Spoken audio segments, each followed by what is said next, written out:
नमस्कार दोस्तों, स्वागत है आपका हमारे YouTube चैनल हिंदी वाले में।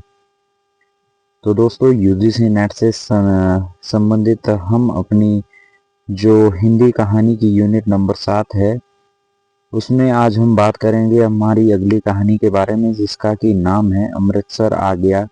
और जो ये कहानी है आपकी भीष्म साहनी की ये कहानी है।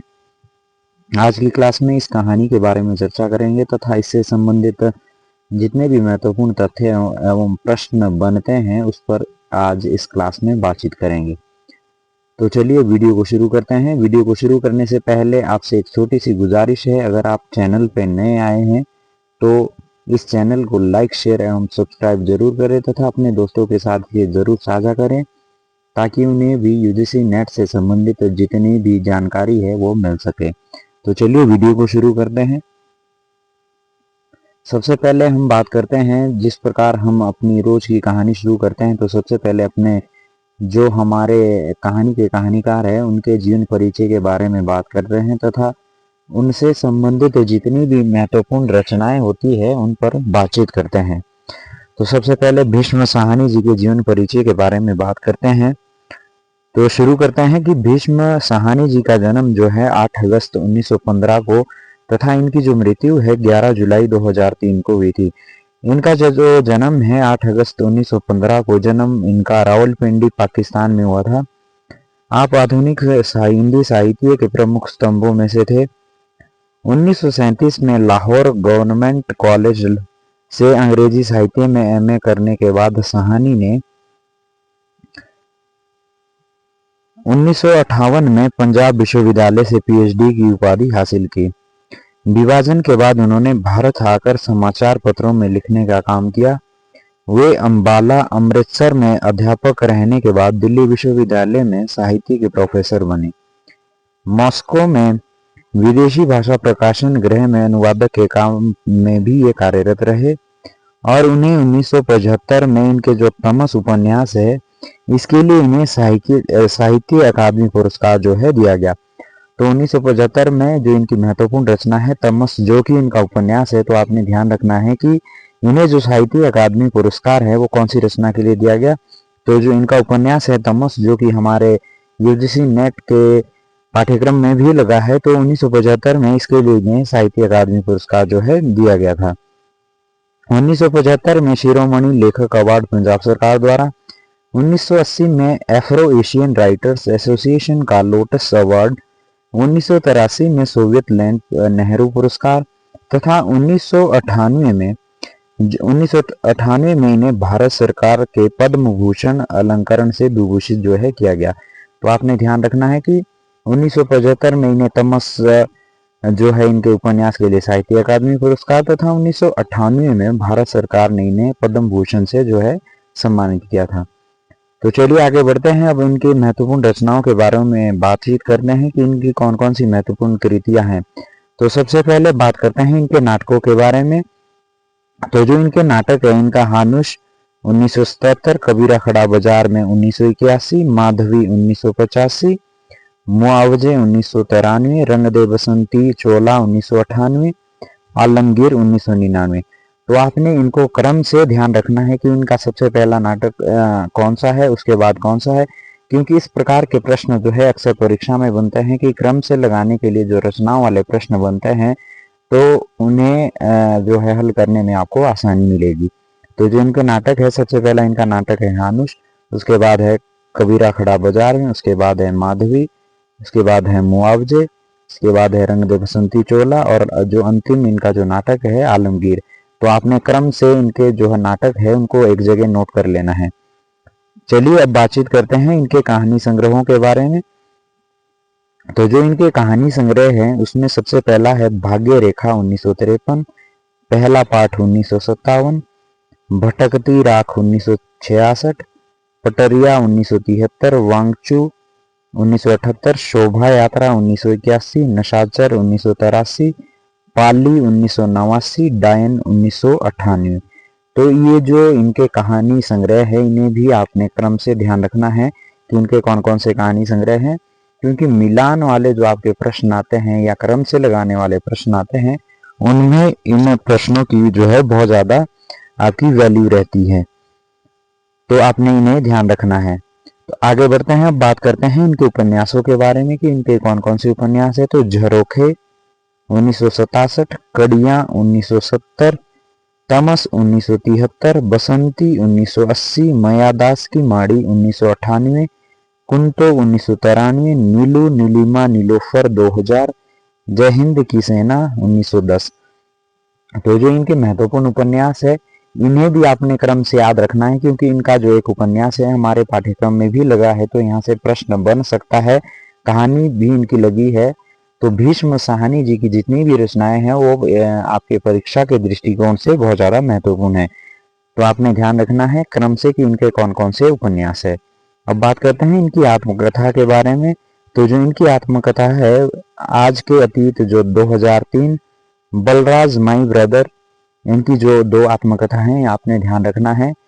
आज के अतीत जो 2003 में इनकी आत्मकथा है, इसके बाद जो इनकी दूसरी आत्मकथा है बलराज माई ब्रदर, इनकी जो दो आत्मकथाएं हैं तो आपने ये ध्यान रखना है कि ये किससे संबंधित है। तो ये आपके भीष्म साहनी से संबंधित है। और जो इनका एक बाल कथा है गुलेल का खेल, जो इनकी बाल कथा है, ये भी आपने ध्यान रखना है। तो ये थी इनकी रचनाओं के बारे में हमने बातचीत की। सबसे पहले हमने इनके नाटकों के बारे में बातचीत की, इनके कौन कौन से नाटक है। तो आपने ये ध्यान रखना है, अपने जहां भी आप नोट्स बना रहे हैं वहां पे इसको ऐड ऑन कर लीजिए। इसके बाद हमने बात की कहानी संग्रहों के बारे में, ये भी आपने ध्यान रखने हैं। उपन्यास को आपने क्रम से याद रखना है। तो चलिए आगे बढ़ते हैं, अब बातचीत करते हैं जो आज की हमारी कहानी है अमृतसर आ गया है। ये जो कहानी है आपकी भीष्म साहनी की, इसके बारे में बातचीत करते हैं। इसका सारांश एवं महत्वपूर्ण तथ्य जो परीक्षा के दृष्टिकोण से बहुत ज्यादा महत्वपूर्ण होने वाले हैं। तो आप इस वीडियो को अंत तक जरूर देखें तथा यहाँ से जितने भी प्रश्न बनते हैं वो परीक्षा के दृष्टिकोण से बहुत ज्यादा महत्वपूर्ण होने वाले हैं। तो शुरू करते हैं। अमृतसर आ गया है कहानी जो भीष्म साहनी जी की कहानी है, ये आपके पटरिया जो आपका कहानी संग्रह है इसमें ये संग्रहित है। तो आपने ध्यान रखना है जो आपकी अमृतसर आ गया है कहानी कौन से कहानी संग्रह में संकलित है, तो ये पटरिया में संग्रहित है। इस कहानी का जो प्रकाशन वर्ष है 1973 ईस्वी है और इस कहानी संग्रह में कुल 14 कहानियां हैं। उसी कहानी संग्रह में से ये एक कहानी है अमृतसर आ गया है।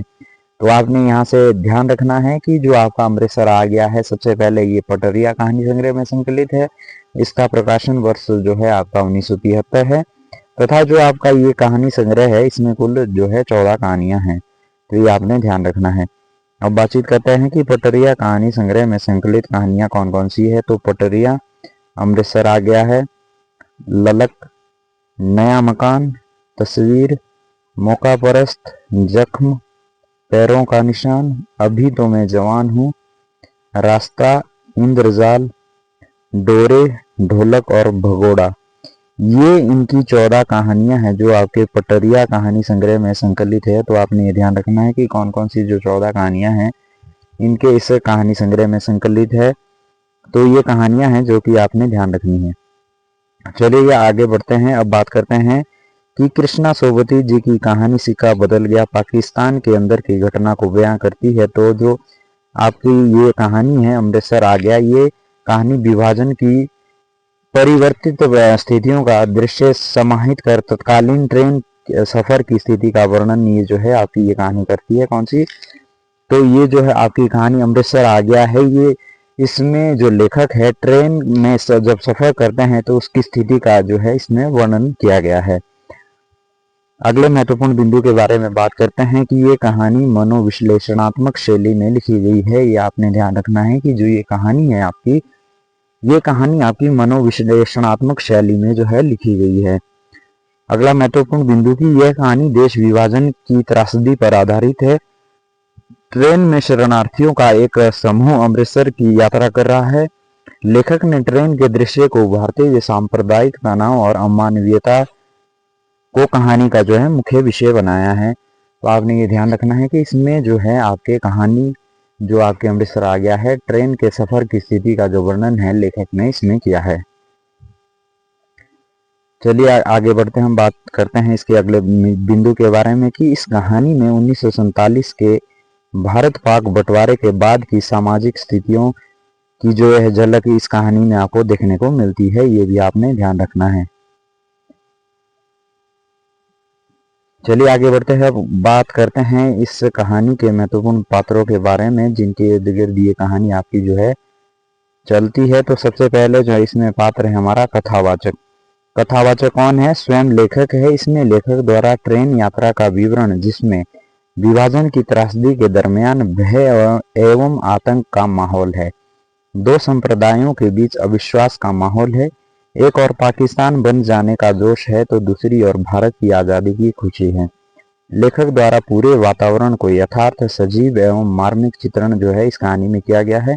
लेखक स्वतंत्रता दिवस का समारोह देखने दिल्ली जा रहा था, तो आपने ये भी ध्यान रखना है जो इसमें लेखक है वो कहाँ जा रहा था, तो ये स्वतंत्रता जो है आपका दिवस है उसका समारोह देखने जो है दिल्ली जा रहा था। तो यहाँ से भी प्रश्न बन सकता है, तो आपने ये ध्यान रखना है। अब बात करते हैं अगले पात्र के बारे में। अगला पात्र जो इस कहानी में है, दुबला बाबू। दुबला बाबू कौन है? ये सह यात्री है, मतलब लेखक के साथ ये जो है यात्रा कर रहा है, जो लेखक को संभवतः पेशावर का जान पड़ा था। कहाँ का? पेशावर का। तो ट्रेन में मौजूद जो पठान है, पठानों का जो इसमें वर्णन है, उनके द्वारा जो है इसका बार बार मजाक उड़ाया जा रहा था। एक हिंदू महिला पर पठानों द्वारा लात जमाए जाने और उसके परिवार को ट्रेन से उतारने पर विवश का गहरा जो दंश है उसके मन में है। किसके मन में है? जो दुबला बाबू है वो देखता है कि ट्रेन में जो है एक आपकी जो हिंदू महिला है उसको पठानों द्वारा लात मार कर जो है ट्रेन से उतार दिया जाता है। तो जो इसका दंश है वो दुबले बाबू के मन में है। अपना इलाका शुरू होते ही वो पठानों पर चिल्लाने लगता है। कौन? दुबला बाबू। और वो काबू से बाहर हो जाता है जो, और बदले की भावना से वो क्या करता है, एक अधेड़ उम्र के मुस्लिम को जो है मार देता है। कौन? दुबला बाबू। ये आपने ध्यान रखना है। अब आगे बढ़ते हैं, अगले पात्र के बारे में बातचीत करते हैं कि डिब्बे के तीन पठान, जिनके जिक्र जो है इससे पिछले हमने बिंदु में किया था। तो डिब्बे के तीन पठान हैं जो कि पश्तो में दुबला बाबू से बात करते हुए उसका मजाक उड़ाते हैं। अगला महत्वपूर्ण पात्र है सरदार। सरदार कौन है? जो लाम के दिनों में बर्मा की लड़ाई में भाग ले चुके थे। कौन? सरदार। और बहुत विनोद प्रिय है तथा खी खी कर हंसते हैं। दुबला बाबू और पठानों की लड़ाई को ये रोकते हैं। कौन रोकते हैं? आपके जो सरदार इसमें एक पात्र है, ये दुबला बाबू और पठानों के बीच जो कशमकश चली हुई थी उस लड़ाई को ये जो है रोकने का काम करते हैं। अब अगली पात्र है इसमें बुढ़िया। बुढ़िया कौन है? नेक दिल है। ट्रेन के मुसाफिरों को उतारने पर मार्मिक अपील करती है कि उसे मेरे पास बैठने दो। तो जो बुढ़िया इसमें एक पात्र है ये भी आपने ध्यान रखना है। इसके बाद है भिश्ती। दंगों के बीच यात्रियों को पानी पिलाने आता है और एक ही बार इसका कहानी में जिक्र है। तो पूरी कहानी में जो भिश्ती है उसका एक बार जो है इस कहानी में जो है जिक्र आता है, ये भी आपने ध्यान रखना है। चलिए आगे बढ़ते हैं, अब कुछ महत्वपूर्ण तथ्य एवं कथन के बारे में बातचीत करते हैं जो कहानी के जो है आपके परीक्षा के दृष्टिकोण से बहुत ज्यादा महत्वपूर्ण है। तो सबसे पहला जो तथ्य है कि गाड़ी के डिब्बों में बहुत मुसाफिर नहीं थे। इस कथन से जो है आपकी इस कहानी की शुरुआत होती है। तो ये आपने ध्यान रखना है कि गाड़ी के डिब्बों में बहुत मुसाफिर नहीं थे। इस कहानी से जो इस पंक्ति से है जो आपकी कौन सी कहानी शुरू होती है, तो अमृतसर आ गया है। इस जो है पंक्ति से इस कहानी की शुरुआत होती है। तो आपने ये ध्यान रखना है। अभी आपको लगेगा कि ये तो याद रह जाएगा, क्योंकि जब आप बहुत सारी आपकी 21-22 कहानियां जब आप पढ़ेंगे तो आपको ध्यान नहीं रहेगा। तो आपने ध्यान रखना है कि जो इस जो है पंक्ति से है आपकी ये कहानी शुरू होती है। अगला महत्वपूर्ण बिंदु है कि इस कहानी में जेहलम के स्टेशन की जो है चर्चा की गई है, ये भी आपने ध्यान रखना है। और इस कहानी में 16-17 वर्ष की सांवली लड़की की भी चर्चा की गई है। ऊंची आवाज में दुबला बाबू चिल्लाया, अमृतसर आ गया है। तो ये भी आपने ध्यान रखना है कि किसने ये जो है कथन कहा था कि अमृतसर आ गया है। तो ऊंची आवाज में जो आपका दुबला बाबू है जो लेखक के साथ ट्रेन में सहयात्री था, तो वो जोर से चिल्लाता है कि अमृतसर आ गया है जब आपकी ट्रेन जो है अमृतसर पहुंचती है। तो ये आपने ध्यान रखना है कि ये किसका कथन है, तो ये दुबले बाबू का ये जो है आपका कथन है। और ये जो कहानी है ये नए शैली में लिखी गई है, ये भी आपने ध्यान रखना है। अगला महत्वपूर्ण बिंदु है कि सांप्रदायिक तनाव में आपसी भाईचारे के रिश्ते में टूटन जो है इस कहानी में दिखाई देती है। शुरू में जो है खुशनुमा माहौल है जो बाद में तनाव में बदल जाता है। अगला बिंदु है कि झेलम का स्टेशन पीछे छूटते ही ऊपर वाली बर्थ पर बैठे पठान ने उबला हुआ मांस और नान रोटी के टुकड़े निकालकर साथियों को दिए। तो ये आपने ध्यान रखना है कि कौन से स्टेशन के पीछे छूटते ही उसने जो है मांस खाना शुरू कर दिया या रोटी के टुकड़े निकालकर साथियों को दिए। तो झेलम का जो स्टेशन है जो कि इस कहानी में आया है, तो उसके पीछे छूटते ही इन्होंने जो है उबला हुआ मांस खाना शुरू कर दिया। अब अगला महत्वपूर्ण बिंदु है कि वजीराबाद स्टेशन पर गाड़ी रुकी थी। तो ये आपने ध्यान रखना है कि जो ये ट्रेन आती है आपकी, ये कौन से स्टेशन पे रुकी थी। तो आपका वजीराबाद जो एक स्टेशन है, ये जो इस कहानी में आया है, तो इस स्टेशन पर ये जो ट्रेन है आपकी रुकी थी।